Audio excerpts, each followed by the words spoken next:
여러분 기도하다가 그랬던 적 있지 않으십니까? 급한 일로 기도를 할 때 하나님 꼭 이때에 이 일은 해결해 주셔야 됩니다 하는 기도, 그 기도가 그때에 잘 이루어졌던 적이 얼마나 되시는지요. 중요한 시험, 중요한 어떤 일정, 이 모든 가운데 하나님께서 개입하시고 일하셔야 되는데, 그런데 아무리 시간이 흘러도 그 기한이 점점 다가오면 다가올수록 하나님께서 침묵하시는 것 같고 우리는 초조해지고 불안해지는 그런 경우들, 정말 그때 간절히 기도하게 되지 않던가요? 하나님, 정말 이 일은 급한 일입니다, 하나님 도와주세요 하는 기도 절로 나오는 법인데, 그런데 어떨 때는 그 기한이 지나가고 아무런 일도 일어나지 않은 상태로 넘어가 버리는, 그리고 우리가 원치 않는 결과를 얻고 좌절하고 낙심하는 경우들이 있곤 합니다. 물론 우리가 나중에 돌아보면은 그때야말로 하나님께서 다르게 응답하셔서 다른 길을 예비하신, 더 좋은 것을 예비하시려는 과정이었구나 하는 것을 깨달을 수 있겠지만, 그 당시 우리로서는 그것이 너무나 힘들고 어려운 과정이 아닌가 하는 생각을 해봅니다. 우리가 오늘 읽은 본문에서 조금만 벗어나면은 하나님께서 이런 식으로 하실 때가 있거든요. 19절 말씀 보시면 하나님의 말씀 가운데 이들이 앞으로 어떤 말을 하게 될 것인가 이렇게 말하거든요. 딸 내 백성의 심히 먼 땅에서 부르짖는 소리로다. 여호와께서 시온에 계시지 아니한가. 그의 왕이 그 가운데 계시지 아니한가. 무슨 말이죠? 하나님께서 우리 민족 가운데 왕으로 역사하지 않는다, 개입하지 않는다, 우리를 돌보지 않으신다 하는 탄식인 것입니다. 20절에 뭐라 나옵니까? 추수할 때가 지나고 여름이 다하였으나 우리는 구원을 얻지 못한다 하는도다. 분명히 때가 되었는데 구원이 없다, 이렇게 말하는 이스라엘의 그런 심정을 여러분 우리는 이 정도까지는 아니더라 할지라도 경험해봤으리라 생각합니다. 15절 말씀에는 이렇게 말하죠. 우리가 평강을 바라나 좋은 것이 없으며 고침을 입을 때를 바라나 놀라움 뿐이로다. 왜 이런 말이 터져 나올까요? 그 문맥을 보시면은 이들이 다른 나라에게 짓밟히고 진멸하는 그 과정을 보여주고 있거든요.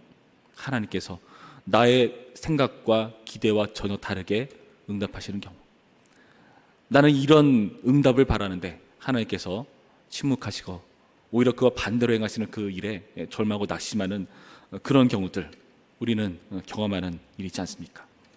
하나님께서 때가 되셨는데 구원하지 않으신다. 여러분, 이것은 우리를 낙심하게 하고 절망하게 만드는 그런 일이라 할 수 있을 것입니다. 여러분들, 우리가 예레미야서를 쭉 봐오시면 아시다시피 이 잘못은 사실 누구에게 있습니까? 하나님께 있지 않습니까? 하나님께 있지 않습니다. 하나님께서 때가 되었는데 구원하지 않으시는 그 하나님. 그러나 그 문제는 이들 백성들에게 있었습니다. 19절 뒷부분에는 그 우리의 왕이 어디 계시냐 하는 그 탄식 가운데 하나님께서 이렇게 응답하시거든요. 19절 뒷부분에 그들이 어찌하여 그 조각한 신상과 이방의 헛된 것들로 나를 경노하게 하였는고. 이들은 하나님을 믿는 정체성을 가진 사람들임에도 불구하고 실상은 누구를 섬깁니까? 우상을 섬기는 모습, 하나님께서 미워하시고 싫어하시는 그런 우상 가운데 빠져있는 모습을 보여주고 있다는 거죠. 그 정도가 얼마나 심각한가. 우리가 오늘 읽은 4절부터 7절까지의 말씀을 쭉 보시면 계속해서 이런 말이 나옵니다. 너는 또 그들에게 말하기를 여호와의 말씀에 사람이 엎드려지면 어찌 일어나지 아니하겠으며 사람이 떠나갔으면 어찌 돌아오지 아니하겠느냐. 이 예루살렘 백성이 항상 나를 떠나 물러가면 어찌하냐. 그들이 거짓을 고집하고 돌아오기를 거절하도다. 그래서 하나님께서 계속해서 주목하신 겁니다. 6절 말씀에 이렇게 하시죠. 내가 귀를 기울여 들은즉 그들이 정직을 말하지 아니하며 그들의 악을 뉘우쳐서 내가 행한 것이 무엇인고 말하는 자가 없고 전쟁터로 향하여 달리는 말같이 각각 그 길로 행하도다. 공중의 학은 그 정한 시기를 알고 산비둘기와 제비와 두루미는 그들이 올 때를 지키거늘 내 백성은 여호와의 규례를 알지 못하도다. 무슨 말이죠? 하나님께서 이들의 회개를 기다리시는 겁니다. 전지전능하신 하나님께서, 모든 것을 다 아시는 하나님께서 혹여나 내가 못 들었을까 봐 귀를 기울이시고 이들의 회개하는 소리가 있나 없나 살펴보시는 겁니다. 그런데 끝까지 이들은 돌이키지 않고 오히려 전쟁터로 향하여 달리는 말같이 각각의 길로, 각자 자기 속에 옳은 대로 행하는 극악의 모습을 보여줬다는 거죠. 때가 돼도 회개하지 않는 백성. 자연의 모든 현상들은 때가 되면은 다 돌이키고 회복되고 반복되기 마련인데, 이들은 끝까지 극악을 향하여 치닫는 모습을 보여주고 있다는 거죠. 하나님께서 때가 돼서 구원되지 않는 게 아니라 이들이 때가 되었는데도 회개하지 않는 그런 모습을 보이고 있다는 것이 여러분 주목해 볼 만한 일인 겁니다. 어느 정도로 그 정도가 완악한가? 14절 말씀 보시면은 하나님께서 결국에 이 일에 대해서 진멸하시니까요, 이들이 어떻게 말하죠? 14절 말씀, 우리가 어찌 가만히 앉았으랴. 뭔가를 하겠다는 거죠. 모일지어다 우리가 견고한 섭대로 들어가서 거기에서 멸망하자. 견고한 성읍에 들어간다는 것은 그들이 할 수 있는 바 최선을 다해서 이 일을 거부해보자, 막아보자 하는 겁니다. 그들의 힘으로 어떻게 극복해 보겠다는 거죠. 그러나 그 결국은 죽음이거든요. 멸망이거든요. 멸망할 것을 알거든요. 그러나 그들은 끝까지 싸우다 죽자 하는 그런 태도로 완악하게 구는 것입니다. 우리가 여호와께 범죄하였으므로 우리 하나님 여호와께서 우리를 멸하시며 우리에게 독한 물을 마시게 하심이니라. 자신의 죄악 때문에 이러한 결과가 초래된 것을 아는데도 회개하지 않습니다. 끝까지 저항하다가 그냥 죽어버리자 하는 그런 완악한 모습을 보여주고 있다는 거죠. 여러분, 왜 이들은 이렇게 회개하지 않고 돌이키지 않는 걸까요?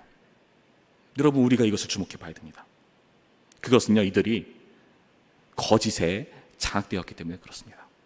5절 말씀 보시면 뭐라 되어 있죠? 5절 중간쯤 보시면 그들이 거짓을 고집하고 돌아오기를 거절하도다. 거짓이라는 표현이 나옵니다. 그리고 10절 말씀 볼까요? 그러므로 내가 그들의 아내를 타인에게 주었고 그들의 밭을 그 차지한 자들에게 주리니 그들은 가장 작은 자로부터 큰 자까지 다 욕심내며 선자로부터 제사장까지 다 거짓을 행함이라. 이 민족이 거짓에 장악되어 있다는 표현이죠. 왜 이런 거짓에 장악되어 있습니까? 8절 말씀 봅니다. 우리 8절과 9절 말씀 한 목소리로 읽겠습니다. 8절과 9절 시작. 너희가 어찌 우리는 지혜가 있고 우리에게는 여호와의 율법이 있다 말하겠느냐. 참으로 서기관의 거짓의 붓이 거짓되게 하였나니 지혜롭다 하는 자들은 부끄러움을 당하며 두려워 떨다가 잡히리라. 보라, 그들이 여호와의 말을 버렸으니 그들에게 무슨 지혜가 있으랴. 무슨 말입니까? 서기관의 거짓의 붓이 거짓되게 하였다.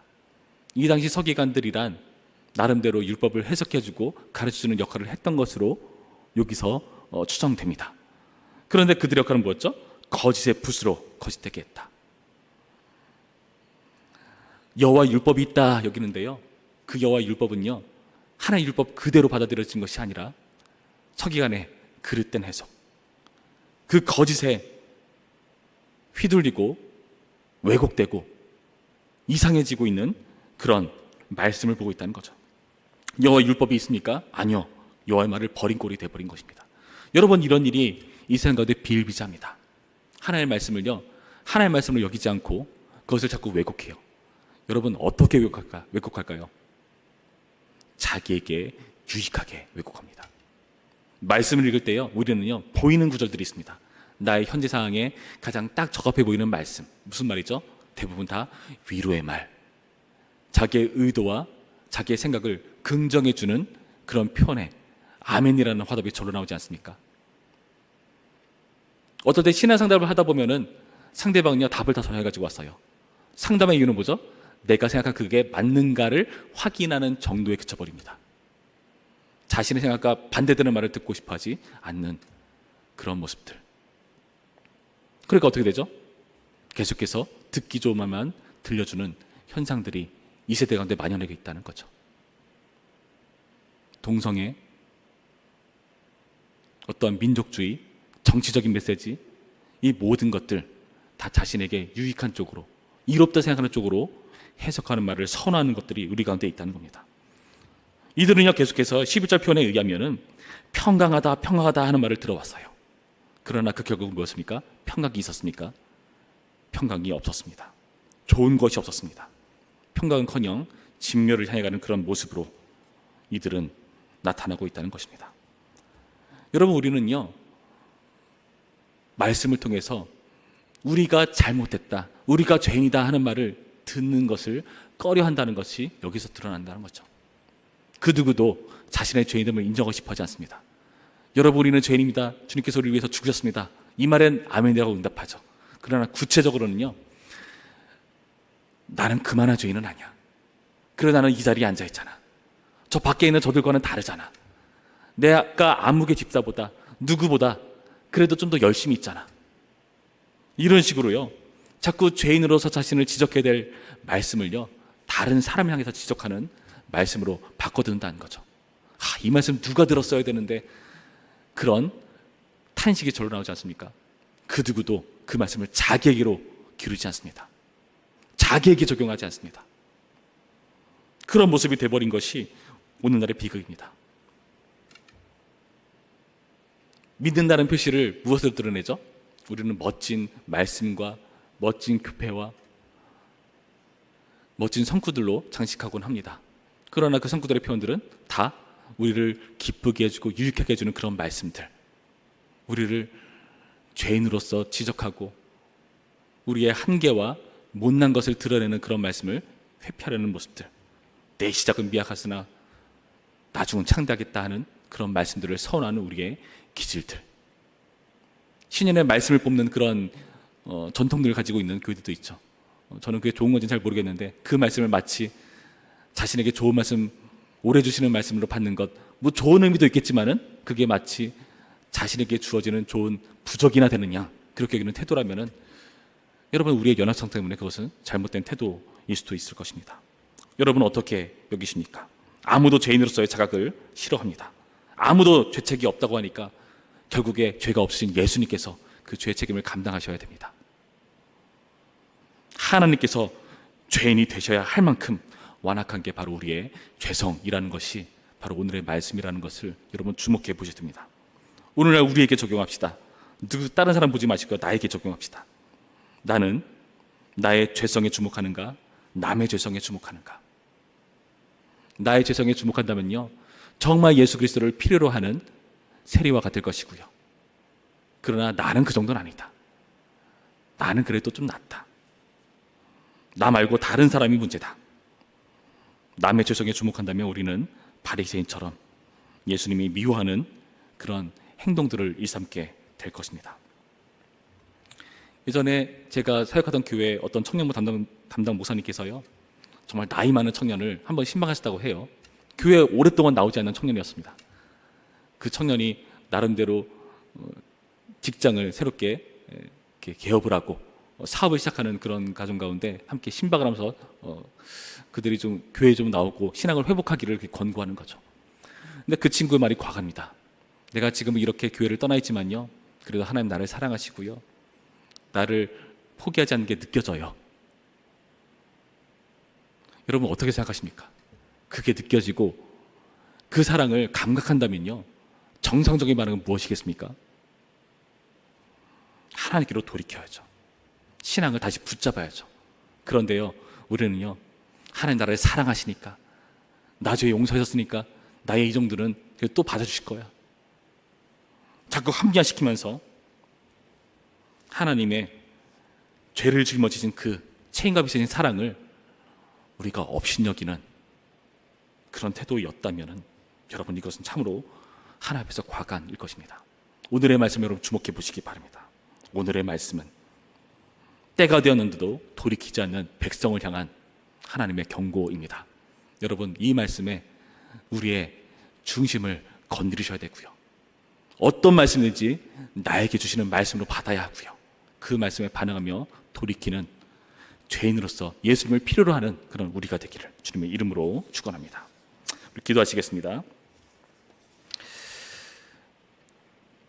참 좋으신 하나님, 여전히 우리를 내 백성이라고 부르시면서 우리에게 진노의 말씀을 주시는 이 예레미야를 살펴보면서 우리는 생각해 봅니다.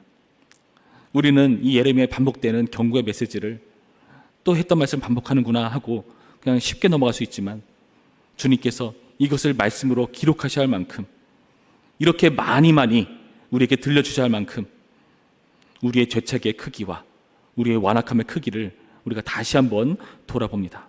아무리 말해도 듣지 않는 백성이 바로 나였음을 주님 앞에 회개하며 나아갑니다. 돌이키게 하시고 그 말씀에 반응할 수 있도록 인도하셔서 예수 그리스도의 그 죽으심을 업신여기지 않는 우리가 될 수 있도록 인도하여 주시옵소서. 예수님의 이름으로 기도했습니다. 아멘.